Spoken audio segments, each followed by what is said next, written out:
आका का फरमान है तुनकाहुल मरअतु लिअर्बा, औरत से जो निकाह किया जाता है वो 4 चीज़ों की वजह से किया जाता है।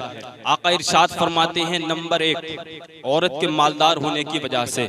मेरे आका ने तकरीबन आज से 1450 बरस पहले फरमा दिया औरत से जो निकाह किया जाता है वो नंबर 1 मालदार होने की वजह से किया जाता है।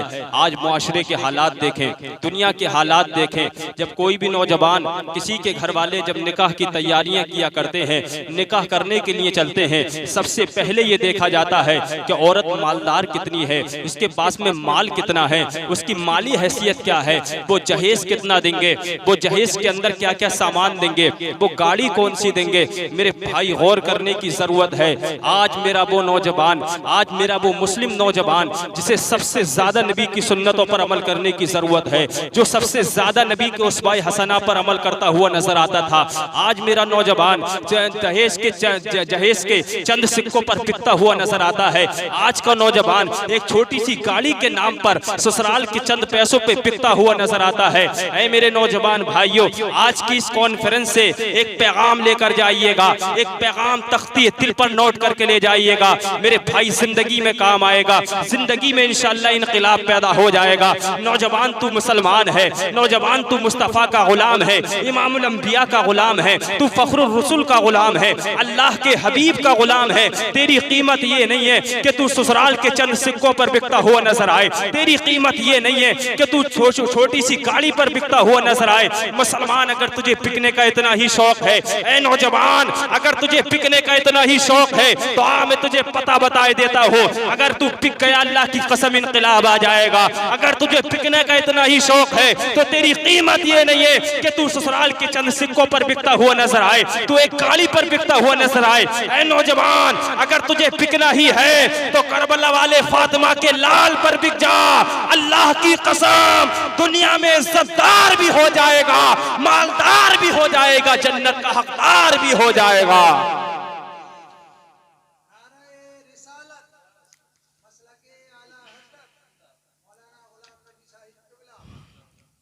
जहेज की लानत ने अल्लाह की कसम इन बेटियों के लिए इतनी दुश्वारियां पैदा की है, अफसोस के साथ कहना पड़ रहा है। आज अगर मुआशरे के हालात आप देखें, जहेज की लानत ने इतना तंग कर रखा है। मेरे भाई, अगर किसी के यहाँ 2-4 बेटियां पैदा हो जाएं, उस बाप को रात को चारपाई पर नींद आने को तैयार नहीं है। एक बेटियों का बाप रात को करबटे बदलता है और वो सिर्फ यही सोच लेकर जिंदगी उसकी गुजर रही है, सिसक सिसक कर सांसें ले रहा है। अल्लाह ने मुझे बेटियां अता कर दी हैं, पता नहीं इतना माल होगा या नहीं होगा, पता नहीं अपने दामाद को मैं जहेज में गाड़ी कहाँ से दूंगा, अपने दामाद को मैं इतना जहेज कहां से इकट्ठा करके लाऊंगा, मैं अपने दामाद के लिए ये तमाम चीजें कहां से तैयार करूंगा, मैं इतना बारात का खाना, इतनी ज्यादा बारात का खाने का इंतजाम कहां से करूंगा। यही सोच रहा है रात भर एक गरीब बाप। मेरे भाई, हमने बिल्कुल परक्स कर दिया है, शर्म आनी चाहिए। ये बेटी वो बेटी है जिसके बारे में आका ने इस बेटी को अपने जिगर से लगाकर मस्जिद नबवी शरीफ के मिंबर पर खड़े होकर इरशाद फरमाया था, जिसके पास अगर 3 बेटियां हो, अगर वो तीनों बेटियों की पालकर जवान करके अगर शादियां कर दे, नबी फरमाते हैं उसके लिए जन्नत की जमानत में मोहम्मद देता हो। ये है बेटियों का मकाम। आज अगर रिश्ता वाला लड़के के यहाँ रिश्ता देखने के लिए जब आता है, रिश्ता देखने के लिए हजरत बड़े अफसोस के साथ कहना पड़ता है, मेरी बातें कड़वी जरूर हैं मगर मंजूर है इस बज़्म में इस्लाहे मफासिद, मंजूर है इस बज़्म में इस्लाहे मफासिद। नश्तर जो लगाता है वो दुश्मन नहीं होता।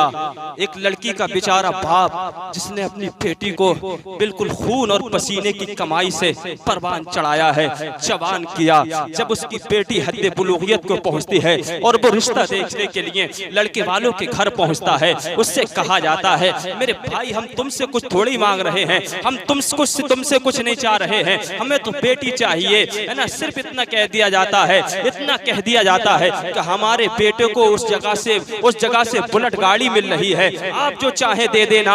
एक पंचब्बो जिसकी उम्र तकरीबन 80 बरस की हो चुकी है, पान चबा चबा कर 80 साल की उम्र में पंचब्बो, जिसके मुंह में दांत नहीं है, पेट में आंत नहीं है, वो अंदर से कहती है मेरे पोते को तो फला जगह से 4 व्हीलर गाड़ी मिल रही है, तुम जो चाहे दे देना।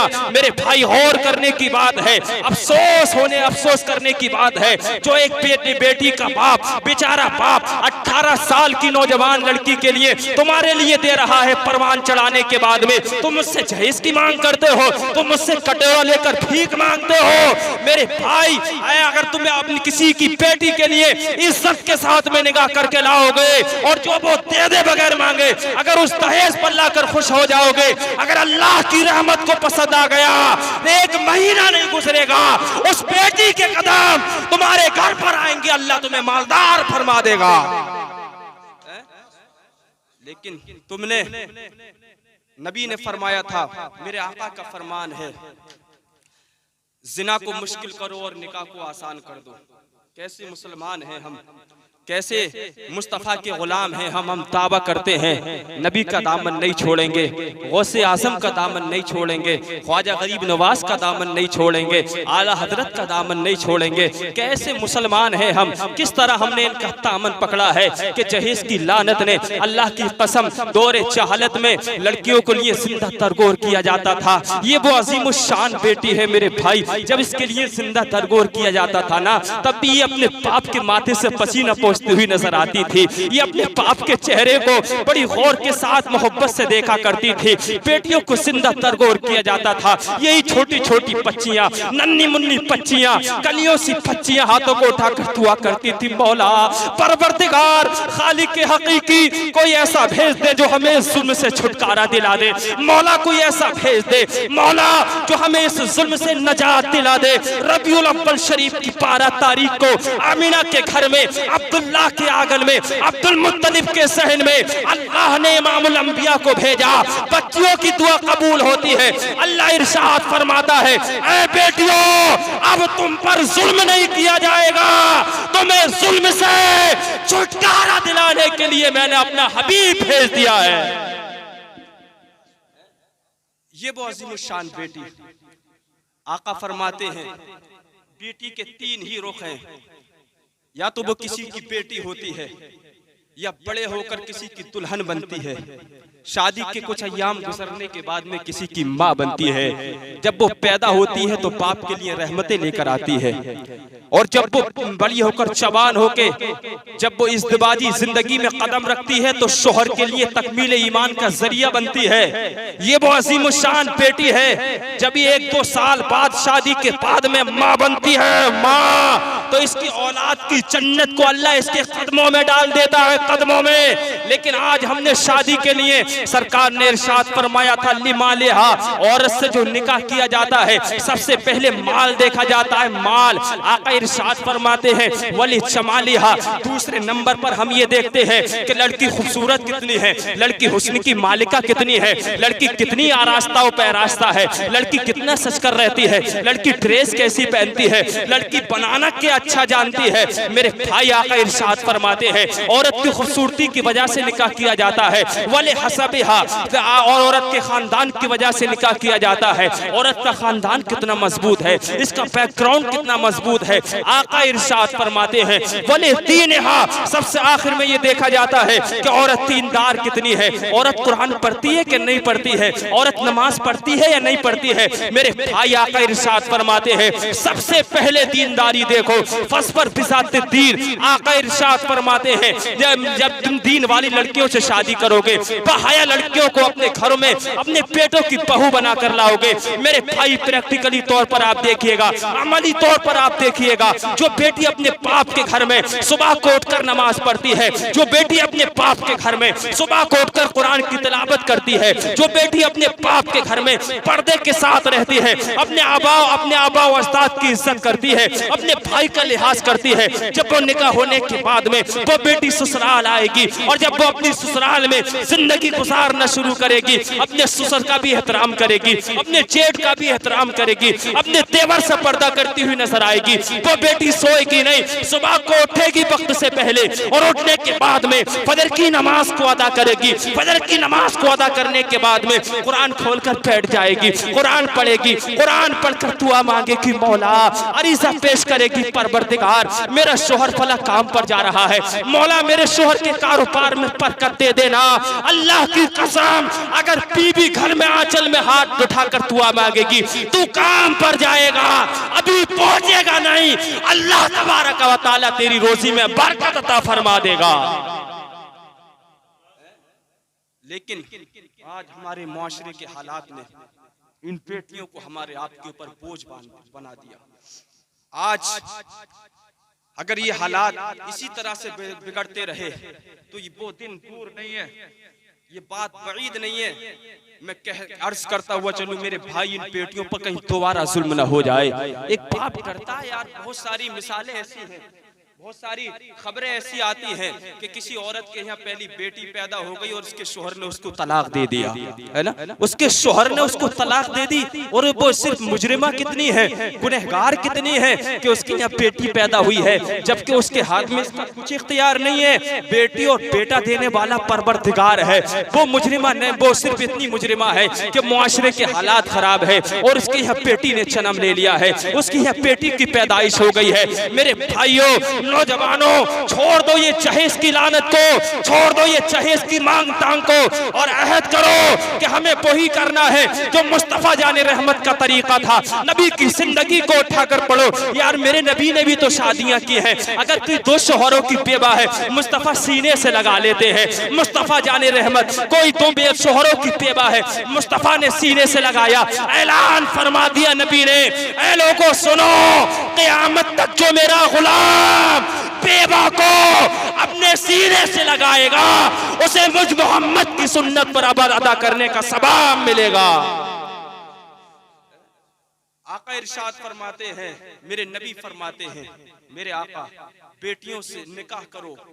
आका ने फरमाया कि जब तुम्हारे बेटे या बेटियां हद्दे बुलूगियत को पहुंच जाएं, सरकार फरमाते हैं उनके निकाह में जल्दी करो, है ना, जल्दी करो। ये आका इरशाद फरमाते हैं। एक मिसाल से मैं आपको समझा दूं और बात को इख्तिताम की तरफ ले जाता हूं।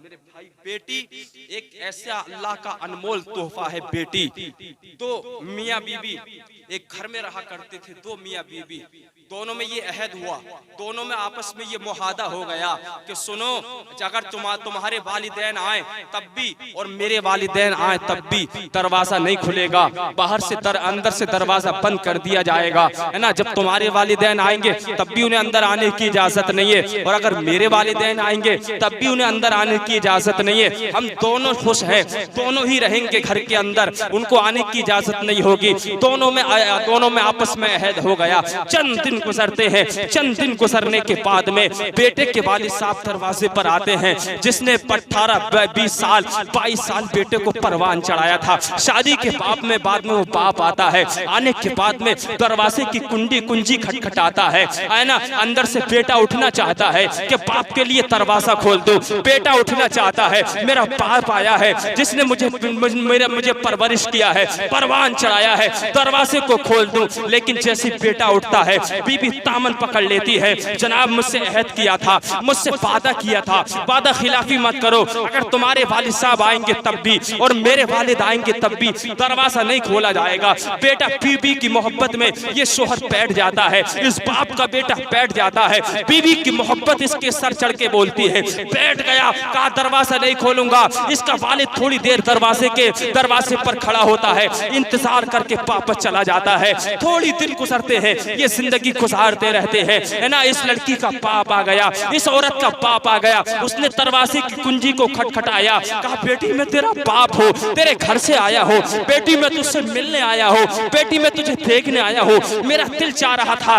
बीबी उठती है, ये लड़की उठती है और उठने के बाद में दरवाजा खोलने की जानिब बढ़ती है। शोहर ने इसके दामन को पकड़ा, कहा मेरा वादा याद नहीं है, मुझसे वादा किया था कि तुम्हारा बाप आएगा तब भी दरवाजा नहीं खुलेगा, मेरा बाप आएगा तब भी दरवाजा नहीं खुलेगा। ये बेटी अर्ज करती कहती है, ऐ मेरे शोहर, तुम मेरे सरताज जरूर हो, तुम मेरे शोहर जरूर हो, मगर ये याद रखो तुम्हारी मोहब्बत अपनी जगह है, वो जो दरवाजे पर आवाज दे रहा है ये मेरा बाप है, बाप, मैं तुम्हारे कहने से नहीं रुकूंगी। ये बेटी वो चीज है, अल्लाह की कसम मुसलमानों, जो एक बेटे से कई गुना ज्यादा अपने बाप से मोहब्बत किया करती है।